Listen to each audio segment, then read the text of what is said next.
Olá, amigo do CMTO News. Sou o professor César Augusto e estou no Centro de Mídias para mais um podcast.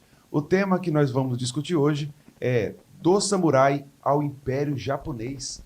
Esse podcast vai ser publicado em História e Conexão, TV Assembleia, TV Palmas e agora TV Câmara. Quanto a você, curta, compartilhe, esteja conosco e não esqueça, não toque fogo nas matas e nem no lixo do quintal. Até daqui a pouco.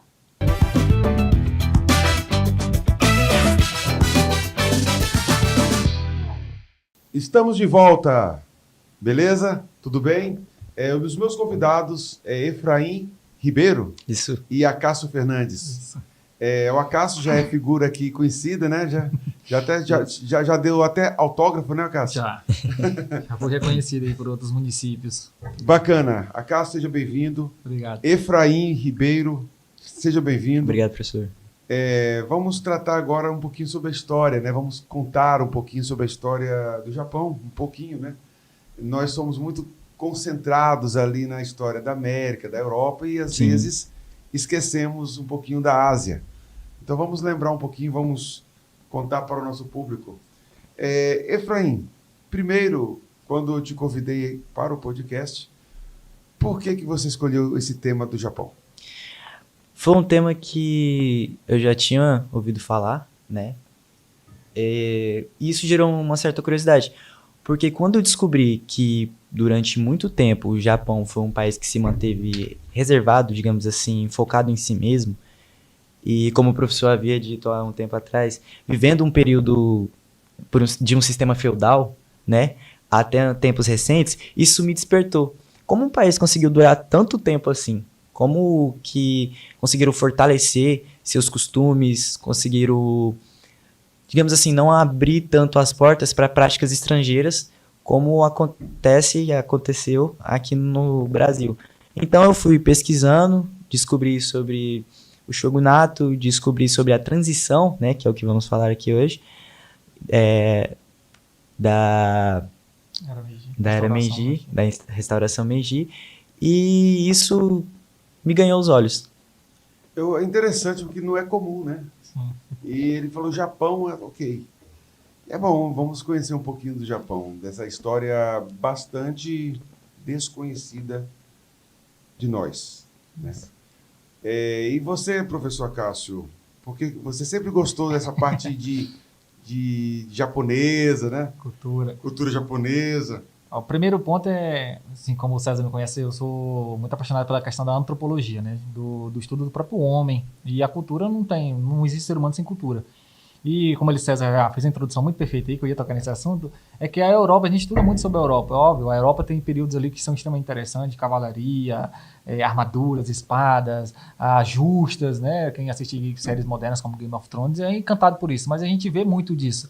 E o Japão, ele é um contraste mesmo. Então, quando a gente olha para a cultura japonesa, a arte, por exemplo, dos castelos, das casas, o modelo de armadura dos samurais, as próprias katanas, que são um forjamento totalmente especial e diferente. Então, é uma cultura que ela é muito diferente daquilo que a gente costuma estudar e ver no dia a dia. Então, ele sempre me encantou, e principalmente pela última questão aí, que eu não vou adiantar não, que eu gosto muito também. Você vai falar depois. Isso. Bacana. Pois mangá também é uma arte japonesa. É isso que você ia falar? Isso, os animes. Já dei spoiler. Mas não foi proposital, foi coincidência. Os animes, mangá, isso, né? É uma coisa que eu nunca me chamou a atenção. Eu fui descobrir esse universo quando fui seu colega de trabalho. Enfim, então o Japão, vamos ali falar da restauração de Meiji. Quem foi Meiji? Como foi essa restauração que acontece no ano de 1868. A restauração Meiji foi um processo, como eu disse, de transição, onde passa-se a abandonar o shogunato, né? Desculpa, vou fazer várias perguntas aqui. O que é shogunato? Shogunato, como é que é? Shogunato era o... Shogunato. Shogunato. Isso. Shogunato. Isso. Okay. Mas era um modelo de família, digamos assim. Um modelo de família. Isso. A família assumia certa posição, digamos assim, controlava aquele espaço do território no feudo, trazendo para exemplos da Europa, e ali, conforme o tempo ia passando, eles iam transferindo isso, por exemplo, de pai para filho e assim por diante. Bacana. Hereditário. Legal. Isso. E aí, vai, continua. E aí, durante um tempo atrás, o Japão vivia num período com o imperador. Porém, acontece uma revolução e passam a viver com o shogunato. E aí acontece outra revolução, que é aí que vem a restauração Meiji, que eles abandonam totalmente o shogunato, e aí acontece várias mudanças, porque realmente foi um abandono, foi a última vez que teve um shogunato no Japão, e passa-se a trazer o imperador. E essa prática de trazer o imperador e abandonar o shogunato muda totalmente a economia, o sistema, até um pouco do pensamento das pessoas, e faz com que o Japão tenha essa transição, tenha essa forma de pensar diferente, tenha abandone digamos assim, essa reserva e passe a abrir mais os olhos para o exterior e não focar só no interior. E o exterior que você fala, outros países. Isso, outros países, os gringos, por exemplo. Então, até então, o Japão era muito fechado dentro dele mesmo. Sim. Tinha poucas relações políticas, econômicas Sim. com outros. Sim. Eles eram meio isolados. Isso. Era tanto que era dividido em clãs, né? E aí o Meiji foi responsável pela abertura política do Japão para o mundo. Isso mesmo. E aí nós temos dois contrastes, né? O fechamento, né, na época Sengoku, ela dá início ali o fechamento do Japão pelo shogunato Tokugawa em referência à guerra do ópio que acontece na China. Sama é o nome do cara? Sakoku, que é o nome que é fechar, se isolar, isolamento. Eles se isolaram ali na região justamente porque observaram o que aconteceu com a guerra do ópio dos ingleses e aí para se preservar dessa influência do exterior, né, ingleses, americanos, eles se fecharam dentro do país, permitindo pouquíssimo acesso aos portos, que só vai acontecer lá em 1863 pelos americanos. O Shogun, que vem da origem desse nome shogunato, né, ou seja, Sim. o império, o Shogun ele é o líder militar. Como a gente tinha na Europa, a gente tinha o rei, o sucerano e os senhores feudais, senhor de terra menor. O Shogun é como se ele não fosse o rei, porque o Japão continuava tendo imperador, porque era uma posição mística, religiosa, dentro da religião shintoísmo. E o Shogun ele era o líder militar. Então o rei, o imperador, ele era simbólico, ele não tinha poder efetivo de mudanças. Então mantinha a tradição, mas o poder vinha do poder militar, que era justamente baseada, assim como era na Europa na cavalaria, aqui era nos samurais. Então, o poder do Japão vinha dos clãs que deviam obediência ao Shogun e, portanto, o Shogun sendo o líder militar, tendo o poder coercitivo do Estado, digamos assim, o poder da violência, ele mantinha o poder do Estado e ele era fechado. Até então, né? Até 1863 que começa essas mudanças. Na Europa também o rei medieval ele não era esse rei controlador, chefe de governo que é colocado nos livros didáticos, né? Tem um historiador chamado João Camilo Torres que vai falar sobre o conceito de monarquia, o conceito do papel de rei. O rei é mais um símbolo de virtude, dos valores da alta cultura, né? Havia esse conceito mais conservador de alta cultura, de valores, símbolo da justiça, da beleza. Então, assim, eu acredito, estou tentando fazer uma analogia. Eu acho que no Japão Sim. É esse caminho também que seguia. Sim. Inclusive, quando você vai observar até na própria estrutura das cidades, quem assistia anime e mangá vai ver isso aí em One Piece, lá na saga de Wano, que você tinha a casa do Shogun ou do imperador no centro da cidade, os bairros próximos ao castelo era das famílias nobres, e aí você vinha as periferias. Então havia até a segregação espacial também, entre outras coisas que a gente vai citar aqui. Mas o modelo é praticamente igual, por isso que eu falei que é um assunto que eu acho extremamente interessante, porque quando a gente vai estudar sobre a Europa feudal, é século 9, 10, 11, 12, 13, já começa o Renascimento, e ali no século 15 você já tem Portugal como Estado. O Japão vai se tornar um Estado, né, centralizado no século 19. Então, assim, Final, né? no final, é um gap assim, de 400 anos, né, arredondando aqui, óbvio, né? Mas eu acho muito interessante o que ele falou, foi 400 anos que ele se manteve um modelo feudal, de fato estratificado dentro dessa estrutura de hierarquia, de shogun, dos daimyos, né, que são os senhores feudais. O Meiji é o primeiro que começa... É o primeiro imperador que centraliza. Que vai centralizando e modernizando. Isso. Modernizando, quando fala modernizando, é do ponto de vista europeu. Isso. Né? É legal falar isso. E é interessante que quando ele assume, ele divide o Japão em duas capitais, né? Que hoje Tóquio, mas antes o nome era, eu não me lembro agora, mas tinha outro nome, era dividida, só que em clãs. O Japão ele não tinha, por exemplo, igual o professor falou aqui, ele não era, digamos assim, unificado. Ele era dividido em clãs. Descentralizado. Isso, ele era descentralizado. Ou seja, existiam o Shogun e os daimyos. Quem representava o shogunato nesses clãs, nesses espaços, eram os daimyos. Então, meio que usava-se, igual o professor falou, o poder militar para manter as pessoas na linha, sabe? Os daimyos eram o quê? Senhores feudais. Senhores, Imaginar que se o espectador for que nem eu, não sabe. Os daimyos são os senhores feudais, Isso. Shogun são os clãs. Shogun é o líder militar. Isso. Líder militar, Shogun. Isso. Daimyos, Líderes regionais, donos de terras. donos de terra, latifundiários. latifundiários. Existia E o shogunato são os clãs. Shogunato é o modelo de governo. O modelo de governo. É. Yes! Vai lá. existia uma hierarquia, né? Que na época era o imperador, o shogun, os daimyos e aí os samurais. Porém, com o regime militar que foi assumido, meio que o shogun ele passa a ter mais poder que o imperador e o imperador ele acaba sendo esquecido. Então, a família do shogun tinha mais controle. O shogun em si controlava o país, controlava a economia, controlava como as pessoas pensavam. Se eu não concordo com isso, então como eu sou líder e tenho o poder, logo eu vou fazer com que outras pessoas não sigam por este caminho. E aí passava as ordens para os daimyos executavam. E é interessante porque quando tem a restauração Meiji, esse sistema é totalmente mudado. A primeira coisa que deixa de existir são os samurais. E é decretado o fim dos samurais. Porque o que acontecia? O imperador, ele notoriamente, ele percebeu, né, que com os samurais existindo, e eles eram 100% devotos aos daimyos e os daimyos ao shogun, ele ia ter um empecilho, ele ia ter alguma coisa que ia impedir ele. Logo, ele tinha que dar um fim. Foi meio que uma jogada política, sabe? E essa jogada decreta o fim dos samurais, o que decreta o fim do poder militar. Só que não totalmente, decreta só o fim dos samurais. E aí passa-se a ter outro regime militar, outra forma de governo, e aí sim volta aquela hierarquia do imperador em primeiro lugar e o resto abaixo. Curioso, né? Curioso.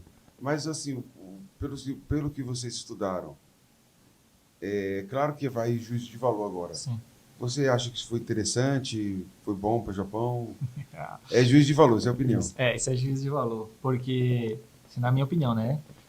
Vai entrar naquela mesma situação que entra nos índios hoje. Da questão de liberdade, se eles podem ou não criar animais, se eles têm que viver da forma mais primitiva, preservação de cultura ou não. É até onde vai a liberdade do indivíduo. É óbvio que dentro do shogunato e e como qualquer governo totalitário, para se manter no poder você tem que ter uma elite que recebe benefícios. Os samurais, por exemplo, eles recebiam um salário em arroz, que obviamente derivava, né, dos impostos dos agricultores.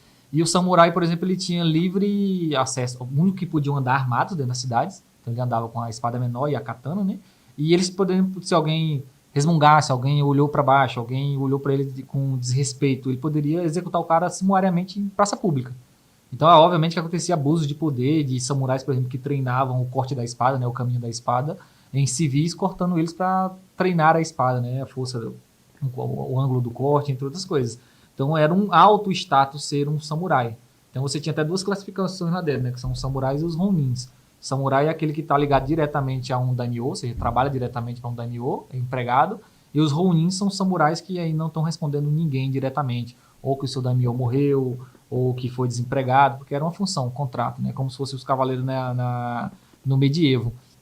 E é óbvio que uma classe que ela recebe benefício direto, poder, autoridade, status direto do seu daimyo, e o daimyo recebe isso do shogun, se você não quebrar essa estrutura, você não consegue controlar o poder, mudar o poder. E assim como aconteceu na Europa, o Japão seguiu o modelo de centralização do exército, porque todo governo descentralizado, você tem diversos daimyos que controlam samurais, que a qualquer momento podem se revoltar contra o imperador. Então o imperador ele sabia que tinha que centralizar esse poder. Então, primeiramente, ele, óbvio, na restauração Meiji, ele vai destituir o cargo dos samurais e vai instituir um exército nacional. E vai seguir outras mudanças padrões, né, de qualquer centralização, que é a moeda única, controle estatal centralizado, entre outras mudanças que vão acontecer gradativamente, né? O Japão é da religião budista, né? Isso. Shintoísmo também. Shintoísmo. Quem conhece o filme Redenção, foi protagonizado por aquele ator Lion Neeson. Sei que é. Eu não sei como é Busca que Implacável. Busca Implacável. A cara Aquele dele. que fez o Zeus no Titãs. Ele fez um papel de um padre que ele é católico, vai para o Japão. E, cara, o Japão... porque, assim, vamos desmistificar algumas coisas. Na nossa cultura ocidental, desenvolveu uma autocrítica, né? Nós ocidentais, nós temos um vício de criticar a nós mesmos, de achar que o outro tem mais valor do que o nosso, né? Porque aí vem combates ao etnocentrismo. Se você é muito, né, enraizado, você é etnocêntrico. Né? É curioso isso, que só acontece não com a gente. Aí eu falo no senso comum, o budismo, que é uma religião com todas as qualidades e tal, mas ela é transmitida como se fosse algo muito zen, assim, algo que sem apego, meditação, que não houvesse radicalismo como eles apontam no cristianismo. Sim. Assista a Redenção. Sim, tem um filme muito bom também que ele mostra isso. Ele é um católico que ele vai para o Japão pregar o cristianismo, e lá ele não é nada dócil a forma que ele é recebida, ele é punido, é pena de morte. Sim. E o budismo comandou vários ataques a cristãos, né? Você vê hoje ataque de árabes, né? Muçulmanos, né? Guerras de religiões, mas o budismo também entrou nessa guerra contra o cristianismo lá em território japonês. E a abertura dos portos do Japão, o Neil, que é o que fez os contratos com os Estados Unidos, ele abriu essa possibilidade da construção de templos do cristianismo dentro do Japão já no século XIX. E aí vai ter essas consequências futuras. Inclusive, por exemplo, alguns métodos, eu também sou um estudioso sobre métodos de tortura, né? Não sei porquê, mas eu gosto disso. E lá vê a crucificação na quebra das ondas. Então, alguns japoneses que eram cristãos, que eram capturados, que confessavam sua fé ou não pisavam na cruz, né? Que era uma forma de identificar, né? Que era negar a Cristo. Ele era crucificado em alto mar, e aí a onda ficava batendo nele por dias até ele morrer ali por exaustão. Então, um tipo de tortura extremamente dolorosa, e houve perseguições, e entre outros, que não vai entrar em detalhes aqui, mas houve períodos tenebrosos lá também. Tenebrosos, e são uma parte da história que não é contada. Então, é curioso esse detalhe. Claro, com devido respeito, ninguém está falando que a religião toda, né, cada religião tem suas belezas, suas qualidades.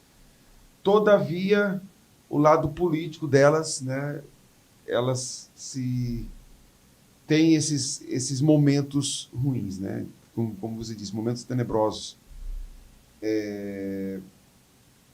Em todas, né? Lamentável. Então, mas porque eu vejo o cristianismo como uma religião um pouco mais pacífica.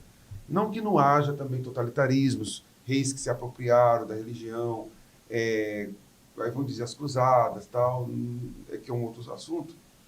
Mas, por exemplo, o jovem japonês, ele se suicida se ele não conseguir, assim, ele é muito pressionado. Ou eu estou aqui muito no senso comum? Não, tem o código do Bushido, que é a alma do Japão. Até nesse período da abertura do Japão, até para não se corromper como um todo, a classe filosófica do Japão, ele tentou trazer isso de a filosofia japonesa, o espírito e a ética japonesa, e a tecnologia e a ciência ocidental. Então, a filosofia, o modo de vida, a forma como vê o mundo era oriental, e a tecnologia ocidental. E se você olhar hoje, 100 anos, 120, 130 anos depois, os asiáticos, os chineses, os japoneses ainda mantêm essa filosofia. Eles têm uma visão muito ética dele. De toda a Copa do Mundo vai ter sempre aquilo de os japoneses estão pegando lixo e colocando na lixeira. Então, é um código de ética que eles têm, muito pesado lá. E isso envolve muito essa questão, por exemplo, do suicídio lá, essa questão de decepcionar a família. Então, para eles, decepcionar a família ou não ser produtivo para a sociedade é algo que pesa muito no psicológico. Eu acho que isso tem um lado bom. Não o suicídio. Estou falando assim, a consciência de que eu devo entregar para a sociedade coisas positivas. Por isso que, aqui ó, deixa nos comentários aí se você não concordar com o que eu vou falar agora. A educação, antes de tudo, é um dever. Sim. Mas é um direito? Eu concordo. Não me cancele, eu concordo. Mas, antes de tudo, é um dever. Eu educo, eu procuro ensinar meu filho a ser educado, a ciências, a arte, porque também eu quero ver ele inteligente, lógico. No meu caso é ela, né, minha menina. No seu caso também vai ser, Mas né? é ela. Mas também eu quero entregar para a sociedade uma pessoa culta, uma pessoa civilizada, uma pessoa que tenha um código de ética, que possa viver em sociedade. Essa consciência, essa é a verdadeira educação. Essa é a verdadeira educação. Porque eu sou partidário da nomenclatura que instituição é ensino, mas educação é algo que está para além das paredes da escola, vem da família, vem das tradições. Né? Então é legal, o Japão tem muito o que ensinar também, por esse lado aí. Enfim, falando da parte do Meiji, da modernização que ele trouxe, a gente vai ver também que, por mais que o Japão foi muito fechado entre si, né, e Meiji, que foi o primeiro a centralizar, que começou a abrir o Japão para o mercado externo, para o mundo fora do Japão, houve também uma ocidentalização do Japão também com isso, né? Sim. Que aí vem questionamentos, tal. Detalhe melhor esse processo de modernização do Japão. Primeiro de tudo, o imperador Meiji, né? Ele quer realmente terminar com essa era de shogunato. Porque, como eu disse, ele viu que se ele continuasse com isso, não demoraria muito para que ele perdesse poder de novo. Porque um regime militar, querendo ou não, é um regime que tem mais poder, né? Porque ele afeta as pessoas diretamente. É algo que não tem tanta burocracia. É mais ali, disciplinado. Isso, é ali, ponto, e acabou. É sim, senhor, não, senhor. E é isso. Então, ele vê que se ele continuasse nesse rumo, logo mais as pessoas já iriam cair nessa nova era de novo. Então ele termina com isso e ele faz outra coisa que o Japão não tinha, que era abrir as portas. Então começam a vir estrangeiros, querendo ou não, gerava uma curiosidade nos outros países. Por que nós não podemos ir? Por que podemos chegar a tantos países, como por exemplo, Espanha e Portugal, que tiveram as navegações, né? E chegaram a tantos países, chegaram na Ásia, descobriram aqui o continente americano, mas lá nós não poderíamos entrar, nós não poderíamos estar naquelas águas. Por quê? Então, querendo ou não, também acontece meio que uma ameaça, né, do americano, que o Japão, como ele vivia num período feudal, e mesmo que quisesse mudar, mas essa mudança não acontece do dia para a noite, eles não tinham conhecimento de muita coisa. Mesmo um país fechado entre si, é impossível ele ser incólume, né? Ser incólume mesmo, assim, isento das ações fora do país. O que estava acontecendo no mundo, o mundo todo estava caminhando rumo a uma industrialização. Sim. Temos a industrialização, a primeira industrialização, acontece ali na Inglaterra.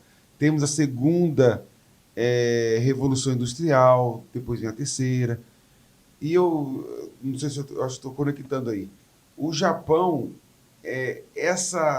esses eventos históricos que aconteceram na Europa, basicamente Inglaterra, Estados Unidos, Alemanha, França, tal, afeta um pouco o Japão, porque o Japão estava um pouco, aí vem um ponto de vista moderno, né? Atrasado. Eu entendo dessa forma. Continue. Quando o americano Perry, né, ele chega nas águas do Japão, ele ameaça. Porque o Japão não tinha um conhecimento das armas ainda, das armas de fogo. E os Estados Unidos já tinha. Então ele fala assim, ou vocês deixam nós entrarmos, nós vemos como é que é, ou nós vamos abrir fogo. E aí o Japão logo sem os samurais, né? Porque já tinha decretado o fim. Ou há uma discussão, há uma tentativa de não deixar eles entrar, mas ali acontece o que o capitão havia dito. Ele abre fogo e ali os japoneses começam, principalmente o imperador, começa, uai, o que é isso? Nós lutamos com espadas, eles lutam com isso? E atira à distância? Como? Então ele meio que dá uma virada de chave e é aí que ele claramente abre as portas realmente. Lembrei de um filme. O Último O Samurai. Último Samurai, com Tom Cruise. A única diferença é que os samurais perdem no filme, eles, né, tem ali Isso. fôlego. E então, os Estados Unidos entram no Japão e com essa entrada dos Estados Unidos, eles começam a trazer, igual aqui no Brasil, que Portugal chega e começa a mostrar, tem até uma conversa engraçada, né, que é o espelho, que os índios foram comprados com o espelho. Os Estados Unidos começam a mostrar a modernização de fora para dentro. Começa a falar, olha, como o senhor disse, a industrialização está acontecendo, o mundo está evoluindo e vocês estão ficando para trás.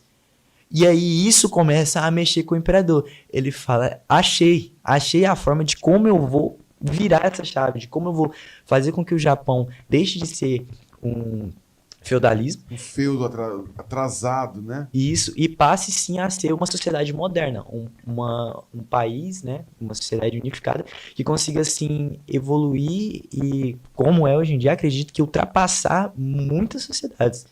Então... A questão de atrasado também, assim, se for pensar bem, preso a uma narrativa acadêmica, né? Não pode falar que está atrasado, mas, na verdade, quando a pessoa vai tirar férias, ele vai para um local industrializado, né? Isso. Então...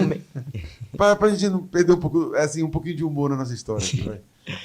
Então, meio que tem essa virada de chave. E aí, assim, começam a vir outros países, e como cada país tinha a sua força em determinados assuntos, o Japão começa a ter várias tecnologias. Como o professor disse, ele pegava as tecnologias, mas ele também eles não deixavam os seus costumes, né? Eles utilizavam as tecnologias de fora, porém, faziam do seu jeito, digamos assim. E isso foi fazendo com que o Japão continuasse evoluindo, mas de uma forma deles, apenas deles. E aí foi começando a ser construídas as ferrovias, né, do processo de industrialização, a tecnologia começou a aumentar, a forma de transporte, tanto de alimentos, começou a ser melhor. Então, meio que tem esse processo de industrialização, o Japão consegue, sim, melhorar, digamos assim, o seu país. Sobre a industrialização e essa modernização, nós vamos continuar na parte 2, no bloco 2. Esse é o Cássio, Efraim, você que está com a gente, continue. Voltaremos no bloco 2.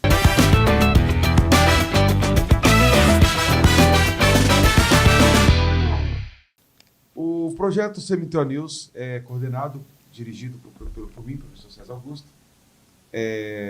Todo mês nós temos um podcast com temáticas diferentes e hoje nós estamos trabalhando, dialogando aqui sobre a cultura japonesa e as transformações econômicas do Japão.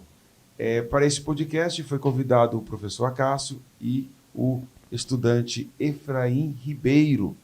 Quanto a você, curta, compartilhe, esteja conosco, nos siga nas redes sociais, no Instagram, Cemitério News Oficial, e no YouTube, História em Conexão. Também divulgamos esse podcast na TV Assembleia, TV Palmas e TV Câmara, ok? E não esqueça, proteja as nossas matas e não toque fogo no seu lixo no quintal, beleza? Esteja conosco, até daqui a pouco.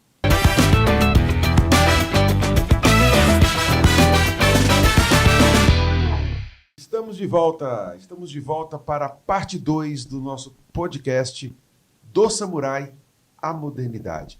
Você que perdeu a primeira parte, vai lá e volte lá para assistir a primeira parte, que nós falamos dos samurais e de algumas estruturas culturais, econômicas que era o Japão. Agora vamos falar da modernidade, né? da, da modernização do Japão ocidentalizado. Está correto? Sim, sim. É crítico isso aí, né? Eu já vi muitas críticas ao Japão porque se ocidentalizou demais. Mas, enfim, o Japão, sempre eu aprendi que o japonês ele tem uma tradição muito assim, de perseverança, de não desistir. E porque senso comum que eles eram o povo mais inteligente do mundo. Aí alguém falou, olha, sim, eles são inteligentes, mas eles têm uma cultura já de passado de geração em geração de não desistir, de imitar. Tá certo isso, acaso? Isso vem do espírito, né, do japonês, que vem do Bushido, né, que é a alma do Japão, que você vai perceber no japonês justamente isso aí. Principalmente quando você vai analisar a classe dos samurais, por mais que tenha essas contradições aí que são discutidas sobre autoridade, poder, abuso de poder, recebe uma demanda ou uma obrigação, isso se torna um dever tão profundo que mistura até a própria identidade do ser com a obrigação. Então a obrigação do samurai era praticamente uma coisa só, alma e obrigação, que a gente fala, por isso que é o Bushido, a alma do Japão. O código ético dele faz parte do espírito do japonês. Então quando ele se dedica a uma coisa, abrir uma empresa, trabalhar, ele vai acordar às 5 horas da manhã.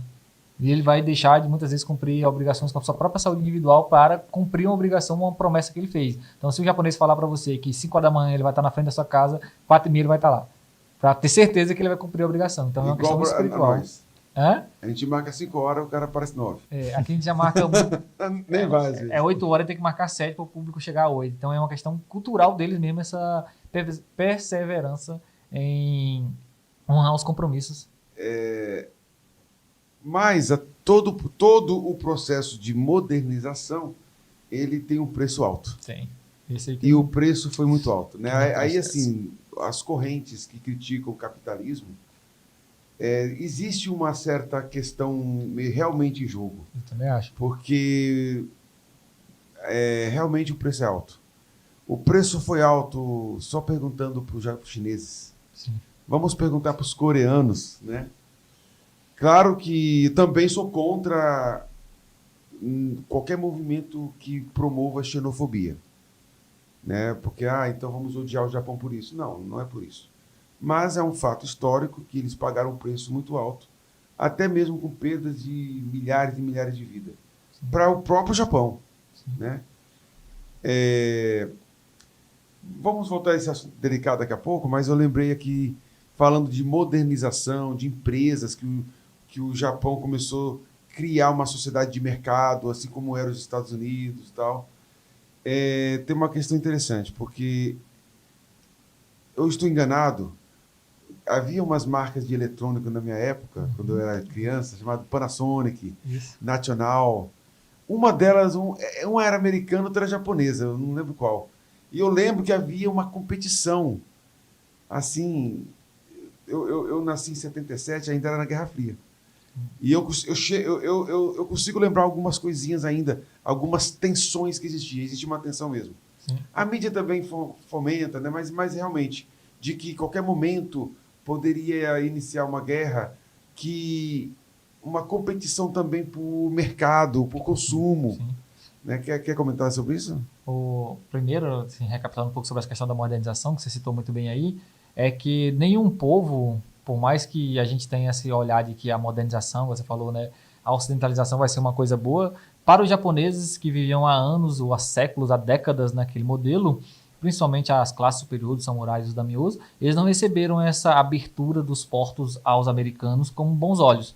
Inclusive, há movimentos dentro do próprio Japão de expulsar esses bárbaros, e principalmente pela classe dos samurais. O responsável, né, que foi o Lee Inosuke, que assinou que era um daimyo, que assinou o contrato, permitiu o cristianismo, o comércio dentro do Japão, e principalmente jogou o Japão dentro de uma inflação absurda, porque na Europa o peso ouro era 1 grama de ouro para 15 de prata, e dentro do Japão era 1 de ouro para 1 de prata. E aí os americanos e os europeus, obviamente, foram lá e massivamente retiraram o ouro, fuga de ouro dentro do Japão, e você começa a ter uma grande inflação, fuga de capitais, fuga de bens, e o consumo ficou extremamente caro, e a classe dos daimyos e dos samurais começaram a se revoltar contra o modelo shogunato. Mas principalmente o que os Estados Unidos colocou em xeque nessa modernização foi o shogun como modelo político, modelo de Estado.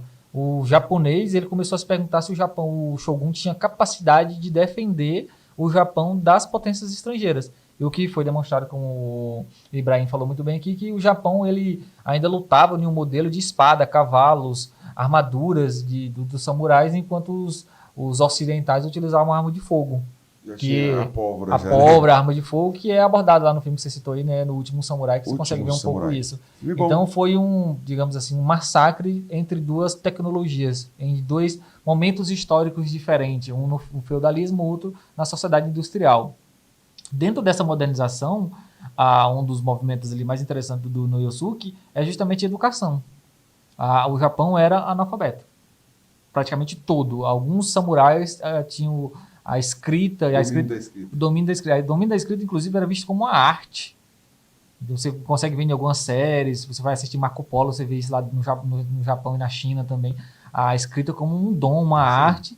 E o Ionosuke, né, que é o que abre os portos, ele vai começar a investir primeiro em professores, e vai trazer da própria classe ali dos samurais, que já eram mais nobres, né, e portanto tinham mais acesso à cultura, e depois, com o tempo, né, o próprio imperador vai abrir as prefeituras, né, as regionais, e a educação. Então você vai ter um salto em 10 anos, em décadas, de um Japão feudal, semi-analfabeto e totalmente ruralizado, para um Japão industrializado e um Japão com uma classe alfabetizada. Então ele vai investir primeiro na questão intelectual, modernização da população, depois ferrovias, indústrias, e aí vai nascer os conglomerados dessas empresas japonesas que começam a disputar com o mundo. Porque ele percebeu essa fragilidade. É, né? uma lição para o Brasil. Sim. Porque o Brasil, quando ele envereda, né, submerge nessa onda do mercado estrangeiro, do capitalismo e tal, ele não teve esse preparo anterior, né?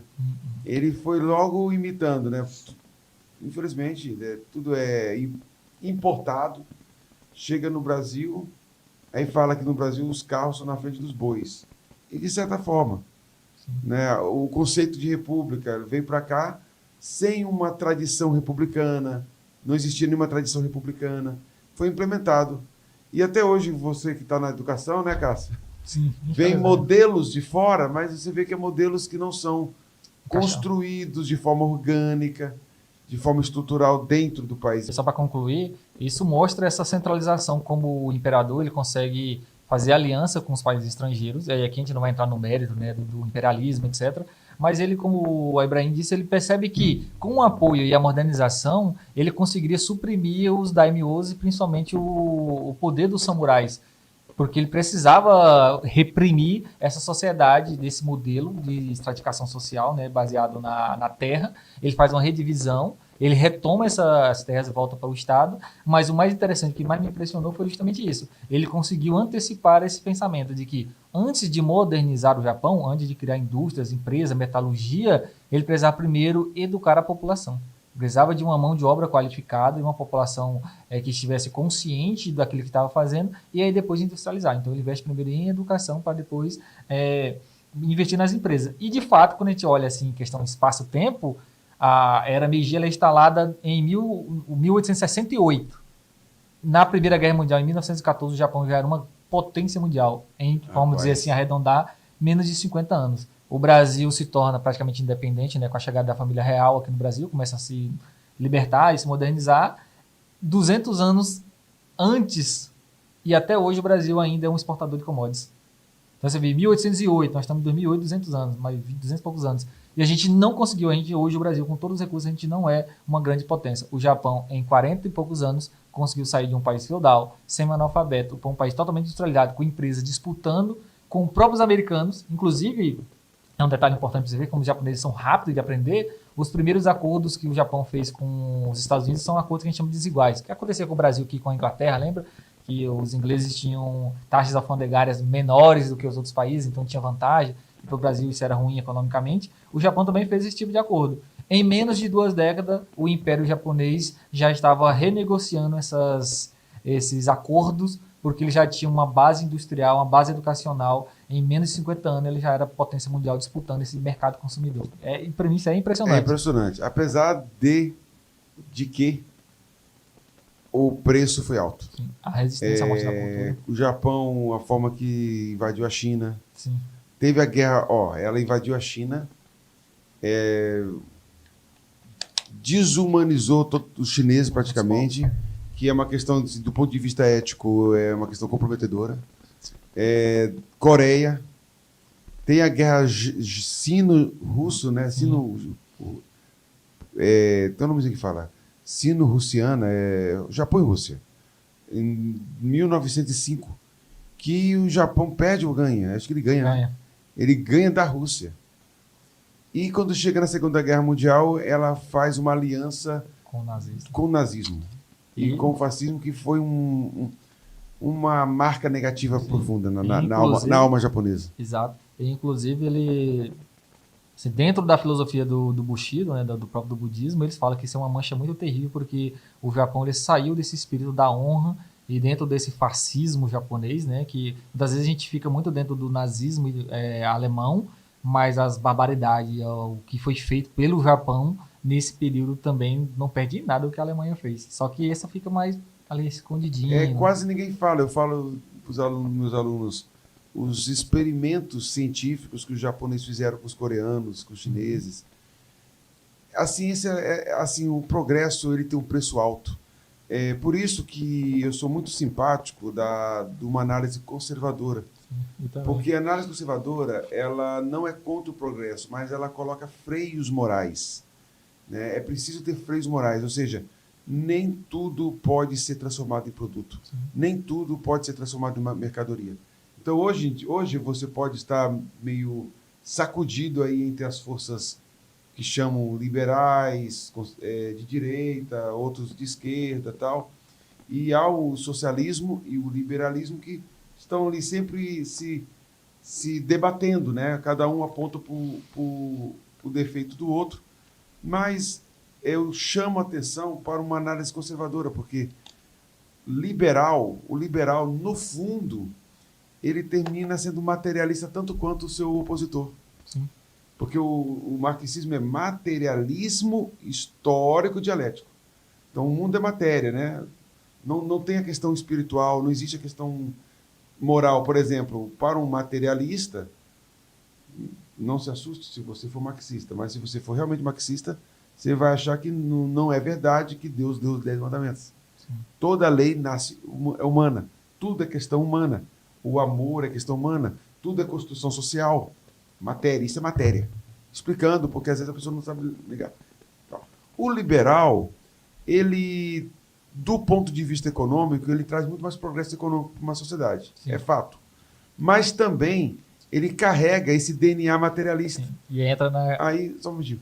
Aí o conservadorismo, ele traz para o ser humano algo além da matéria, porque ele aceita a visão cristã, a visão religiosa, de que há algo que veio de Deus. Deus, ele existe. E a religião, seja ela budista ou cristã, colocado em prática, poderia colocar alguns freios morais no ato de um japonês chegar na China e dizimar a população chinesa, por exemplo. Sim. Ou mesmo os portugueses que chegaram aqui, que tem a narrativa, né, que dizimaram algumas tribos indígenas, que sim, você não pode também inocentar isso. Faltou freios morais. Pois não, Cássio. Só a gente fala exatamente isso nessa questão da dualidade legal aqui, né? Da dualidade da matéria, né? Porque não existe um bem sem mal. Então a modernidade ela vem, mas todo o benefício que a modernidade traz, ela traz um malefício também.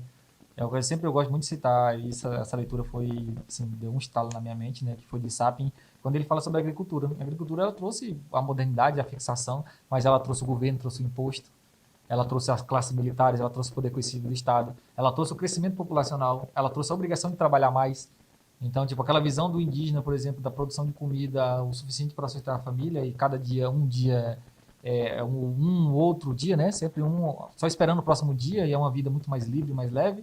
E em contrapartida, nós temos aqui vivendo no mundo moderno, que é um desenvolvimento, né? Um efeito cascata da agricultura, mas a gente está aqui preocupado com boleto, conta, energia, crescimento do filho, a educação do filho, não pode deixar um dia sem trabalhar, não pode faltar um dia que está precisando da aposentadoria. Então, ao mesmo tempo que ela traz a facilidade de ir lá no mercado comprar um pacote de arroz, ela me dá a obrigação de pagar a energia no final do mês. Então, toda modernidade, toda mudança, ela traz benefícios e traz malefícios. Aí, naquela pergunta que você falou lá, dessa mudança do Japão, para vocês foi benéfico ou ruim? Quando a gente olha pela questão cultural do Japão, o modelo da cidade, da cultura, assim, eu particularmente, como eu sou um admirador, para mim foi triste, tipo assim, essa cultura morrer. Ela praticamente morreu. Ela vai sobreviver dentro da cultura, dos animes, etc. Mas o samurai foi banido, a espada foi banida, o modelo de luta sobrevive, né? Mas o cavaleiro medieval do tem Kendo. bonito. Mas ele morreu no processo. Exato, mas a gente fica. A modernidade veio, trouxe, mas ela traz outras cargas também negativas, como a gente viu na Primeira e Segunda Guerra Mundial. E no Japão hoje, por exemplo, que cobra-se muito do indivíduo, cobra-se muito do progresso do trabalho, uma pressão psicológica o tempo todo. Então, entendam isso. Não tem nenhum progresso que não venha com mais carga também. Toda vez que você tem um benefício, você ganha um malefício também. Efraim, aproveite no seu comentário, entre já na parte da influência que o Japão tem na cultura, na culinária, no desenho, nos filmes, que é aquela conversa que nós tivemos em off. Sim. Beleza? Pode com você. É importante isso que o senhor falou no começo sobre a questão do japonês ter essa cultura de nunca desistir. E se pararmos para prestar atenção, como o professor disse, essa cultura ela é demonstrada nos desenhos. Quem assistiu Naruto, quem assistiu One Piece, quem assistiu Bleach, Jujutsu, todas essas animações, todos esses animes têm algo em comum, que é o quê? O personagem principal ele é obcecado por algo e ele vai lutar por aquilo, nem que ele tenha que morrer, mas ele vai conquistar aquilo. Em alguns desses animes, o personagem realmente conquista. E no caso de Naruto, por exemplo, acaba que quando ele chega a esse posto, meio que ele se encontra sem o que fazer depois. Sim. Então, é algo que o japonês ele coloca na mente e ele persiste naquilo até o final. E trazendo isso, voltando, na verdade, para o período da Segunda Guerra Mundial, foi isso que eles buscaram com o nazismo. Hitler, quando ele conquista todo aquele território, quando ele consegue fazer com que todo aquele povo pense de uma forma igual a ele, digamos assim, o Japão olha aquilo e pensa, vou me aliar a ele. Se ele conquistou aquilo, eu vou prosseguir mais, vou conseguir avançar mais. E aí, nesse avanço, falando também, ligando os freios, claro que já tinha acabado a guerra, já tinha decretado paz, mas os Estados Unidos põem os freios quando eles lançam as bombas.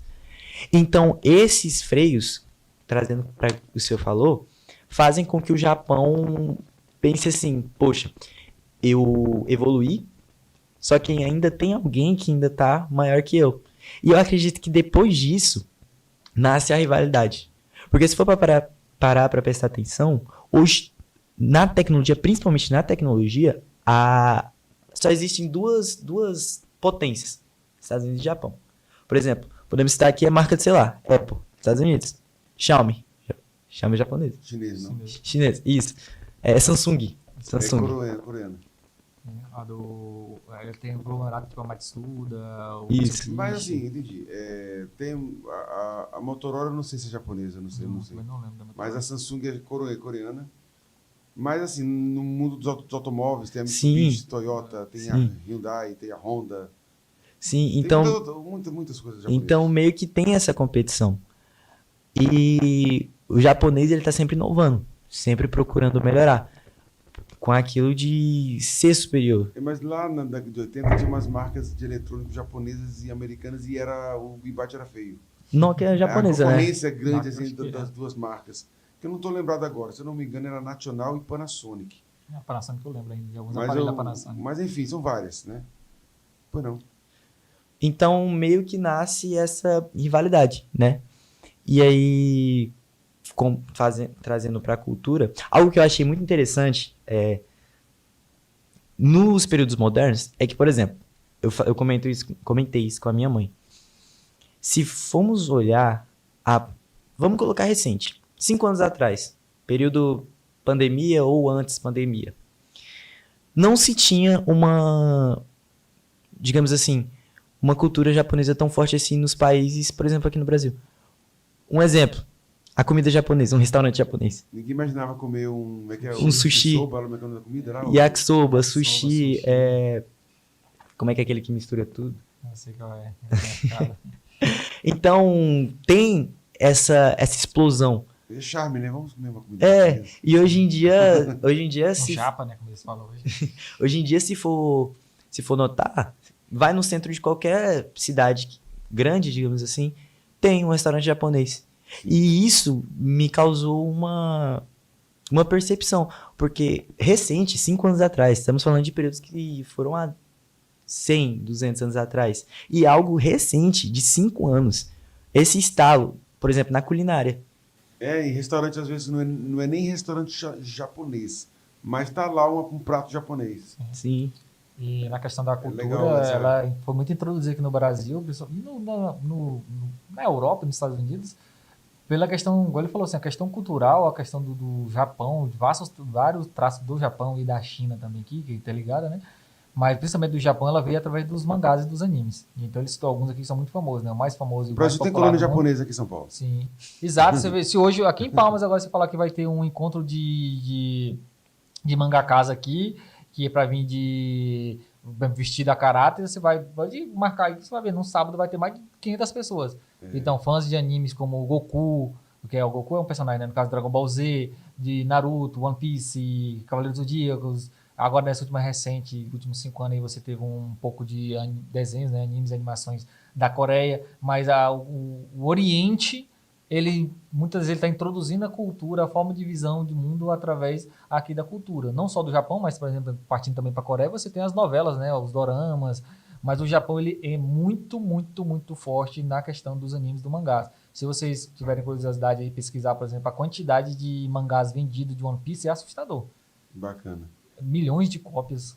Nosso tempo é curto, né? Como sempre. Mas vamos pedir para a produção passar os slides aqui. A produção aqui, né? Essa parte aqui nós já explicamos, né? Sobre a restauração Meiji. Pode passar. São explicações que já foram comentadas aqui no podcast. Pode passar. Aí eu coloquei a frase, né? A modernização japonesa transformou profundamente a economia do país. Pode passar. O governo japonês investiu em ferrovias, portos, fábricas e novas tecnologias. Pode passar. No final do século XIX, o Japão passou a adotar uma política expansionista, ampliando sua influência sobre outros territórios asiáticos. Pode passar? E é isso. O tema não acaba aqui, né? Não falamos sobre a expansão japonesa no Pacífico, na guerra contra os Estados Unidos. Aí é uma parte já que entra na Segunda Guerra Mundial. Mas, quem sabe, para uma outra oportunidade, não é mesmo? Você que está conosco, continue conosco, que voltaremos daqui a pouco para um bate-volta aqui, rapidinho. Até daqui a pouco.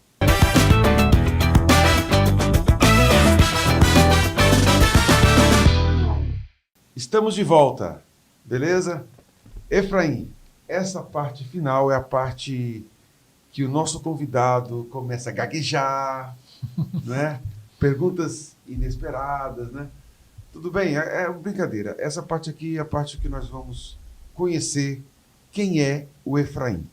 Beleza, Efraim? Sim, senhor. Efraim, em poucas palavras, porque o nosso tempo é breve, fala um pouquinho da sua história, de onde você nasceu, como você chegou a Palmas, ou se já nasceu aqui, de onde tua família veio, etc.